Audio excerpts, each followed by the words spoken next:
വിദ്യാർത്ഥികളെ പ്രതിസന്ധിയിലാക്കി CBSE website പണിമുടക്കുന്നത് തുടരുകയാണ്. പുനർമൂല്യനിർണ്ണയത്തിന് അപേക്ഷ നൽകാൻ കഴിയാത്ത സാഹചര്യമുണ്ട്. മെയ് 19 മുതൽ ആരംഭിച്ച പ്രശ്നങ്ങൾ ഇപ്പോഴും തുടരുകയാണ്. നോബൽ മാരിക്കാരനോട് വിശദാംശങ്ങൾ നൽകാൻ. നോബൽ, എന്താണ് ഈ പ്രതിസന്ധിക്ക് കാരണമായി വരുന്നത്? ഇപ്പം CBSEയുടെ ഔദ്യോഗിക വിശദീകരണം വന്നിട്ടുണ്ടോ?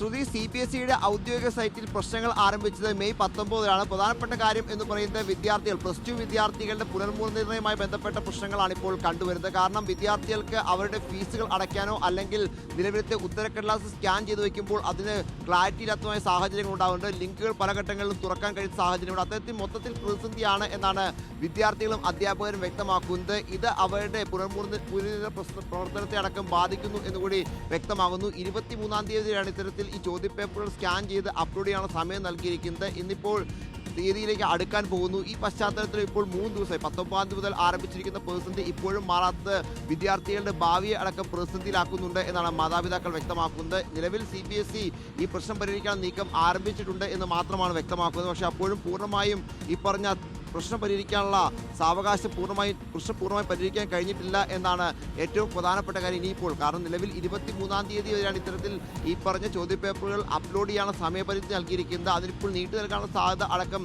CBSE പരിശോധിക്കുന്നുണ്ട് എന്നും അറിയാൻ കഴിയുന്നു. എന്നാൽ നിലവിൽ +2 വിദ്യാർത്ഥികൾ, ഏകദേശം 4 ലക്ഷത്തിലധികം വിദ്യാർത്ഥികളാണ് ഈ പുനർമൂല്യനിർണ്ണയത്തിന് രംഗത്തുള്ളത്. ഇതുമായി ബന്ധപ്പെട്ട നടപടിക്രമങ്ങൾ പൂർത്തിയാക്കാനുള്ളത്. ഈ വിദ്യാർത്ഥികൾക്കാണ് ഇപ്പോൾ ഇത്തരത്തിൽ ഫീസ് അടയ്ക്കാനും ഒപ്പം മറ്റ് നടപടിക്രമങ്ങളും വെബ്സൈറ്റ് വഴി പൂർത്തിയാക്കാൻ കഴിയുന്ന സാഹചര്യം ഉള്ളത്. ഇന്ത്യക്ക് പുറത്തുള്ള വിദ്യാർത്ഥികളും വലിയ തരത്തിൽ ഈ പ്രതിസന്ധി അനുഭവിക്കുന്നുണ്ട് എന്ന് എടുത്തു പറയണം. എന്താണെങ്കിലും വിദ്യാർത്ഥികളും രക്ഷകർത്താക്കളും വലിയ ആശങ്കയിലാണ്. മറ്റ് അവരുടെ മുന്നോട്ടുള്ള തുടർ പഠനവുമായി ബന്ധപ്പെട്ട വിഷയങ്ങൾക്ക്, പ്രത്യേകിച്ച് ഈ പറഞ്ഞ നീറ്റും അതോടൊപ്പം തന്നെ JEE ഒക്കെ ബന്ധപ്പെട്ട അവരുടെ അഡ്മിഷനുകളൊക്കെ നടക്കുന്ന സമയമാണ്. എത്രയും വേഗം പുനർമൂല്യനിർണ്ണയം നടത്തിയെങ്കിൽ മാത്രമാണ്, റീവാലുവേഷൻ നടത്തിയെങ്കിൽ മാത്രമാണ് ഈ നടപടിക്രമങ്ങൾ ബാക്കി പൂർത്തിയാക്കാൻ കഴിയുള്ളൂ. അതിനുണ്ടാകുന്ന ഈ കാലതാമസം വലിയ തരത്തിൽ അധ്യാപകരെയും ഒപ്പം വിദ്യാർത്ഥികളെയും രക്ഷകർത്താക്കളെയൊക്കെ ആശങ്കയിലാക്കിയിട്ട് എത്രയും വേഗം ഈ പ്രശ്നം പരിഹരിക്കും എന്ന് തന്നെയാണ് CBSE ഈ ഘട്ടത്തിൽ വ്യക്തമാക്കുകയും ചെയ്യുന്നത്.